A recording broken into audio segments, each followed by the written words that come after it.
life is a journey towards discovering who you are. And when you have come to that junction that you discover who you are, then you get to peace. Once you are in peace, you can create according to your creative consciousness.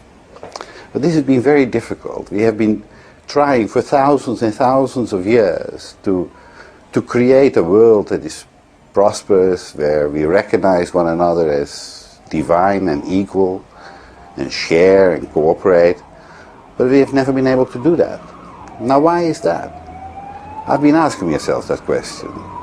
So why are all these different cultures so extremely different? And then when you study that, and I have studied a lot, I've traveled all over the world, lived in all different countries, especially in the Far East and Europe, and also here in South America, and I noticed that all people are the same. They all want to love, and they all want to be loved. But that's not what's happening. Even though all of us want to be loved, somehow it's difficult for people to love one another and to be honest with one another and to exchange things in an honest fashion. People have organized our system in such a way that everybody wants to have profit. And lots of profit, as much as possible. It's a kind of sickness. I mean, 2,000 years ago, we had a great man by the name of Jesus, and he threw the money changers out of the temple. And he says, these are the lowest of the low. Never let them in again, because they will destroy the world. And we let them in again.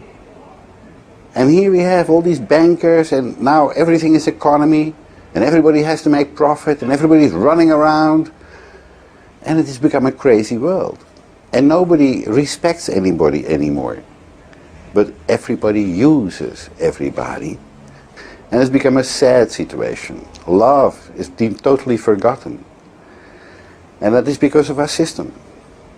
And our system now has gone from religious dogma to economical dogma, where everybody has to pay a little bit more to those who control the economy.